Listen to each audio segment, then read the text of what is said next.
This past summer, I rewrapped my vintage Pearl export drum kit, and I thought I'd show you through the process and share a couple of my mistakes.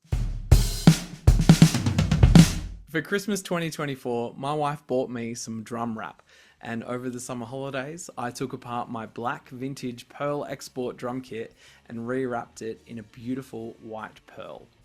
I began by taking the heads and all the hardware off of the shells, and keeping each drum's hardware separate in its own little bag.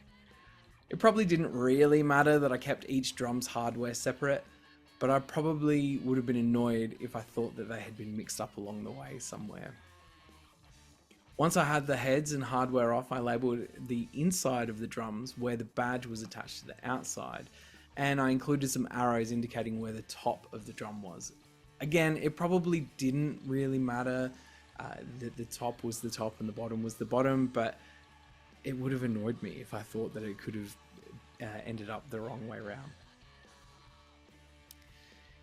Before I could take off any of the old wrap and the badges, I needed to take out the air vent grommet.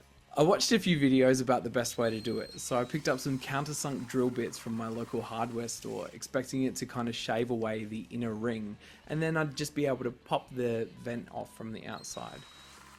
Either the drill bits that I bought were really crappy, or the drill that I used wasn't powerful enough because it wasn't doing anything except getting really, really hot. Eventually I resorted to using a flathead screwdriver and a hammer to kind of bend the air vent until I could get it out. Next I had to remove the badges. I found some videos online about this as well, but I wound up warping a couple of the badges, which is kind of a bummer, but also I'm not too upset because you would definitely know that it's my drum kit. Eventually, I got the last one off very easily by heating it up with my heat gun, sliding a length of fishing line underneath, and getting the badge to kind of slide off. If you're planning on doing this yourself, be super careful because the metal badges can get really, really hot. Is it clean? Oh, it's freaking hot. That is off. I did it. There it is. Badge is off.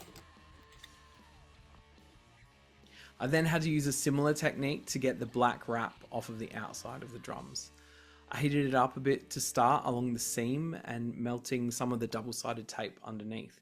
Then I slid underneath the fishing line again, and that helped me to be able to pull up the corner.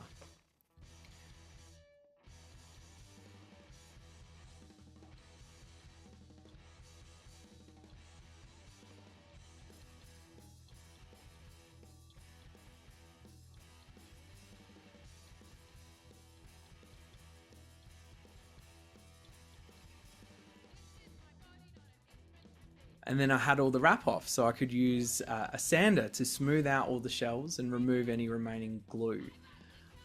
Once they were all smooth, I used a damp cloth to wipe away any residual sawdust, so I had a nice clean flat surface to work with. They're going to be ready for rewrapping very shortly. Exciting times. Look at that.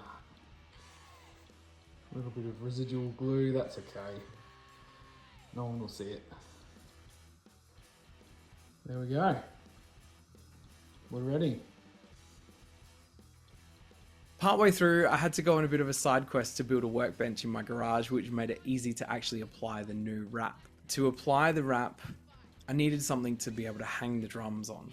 So I attached a piece of carpet to a 2x4 and then clamped that 2x4 to the edge of the workbench. Then I could hang the drum on top without damaging the inside of the drum. I looked into a couple of different techniques to attach the wrap to the outside of the drums. The first way I tried was using quick grip glue, and I covered the entirety of the outside of the drum and the entirety of the back side of the wrap in the glue. Waited for it to set a little bit so it was tacky, and then carefully stick the wrap to the drum.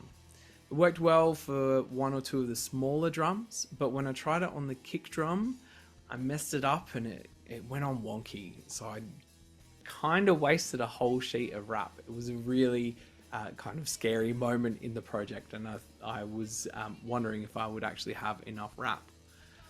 For the rest of the drums, I used double-sided tape. I stuck the double-sided tape to the very ends of the wrap, clamped it in place, and then removed the backing from the first piece of tape. Stuck that piece of tape down to the drum, re-clamped it to make sure it wasn't going to move anywhere, removed the backing from the second piece of tape, and then really tightly pressed the wrap against the drum and stuck down the second piece of tape. I really wanted to make sure that the wrap went on very tight. I didn't want it to be loose at all.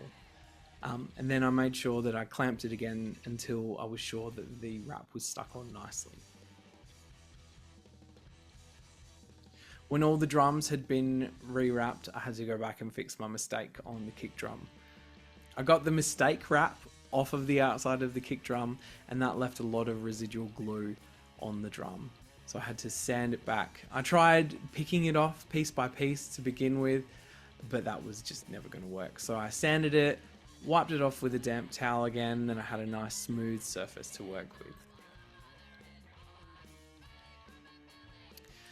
On the kick drum, I wound up using 3 pieces of double-sided tape, one at either end and one sort of around halfway. Exactly halfway would have been right where the toms attach to the drums, so I had to negotiate and try and find out where the best spot to attach the tape would be.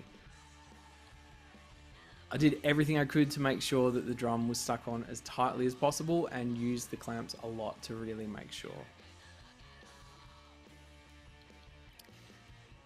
So now that all of the wrap had been applied to the outside of the drums, I needed to drill out all the holes so that I could reattach the hardware.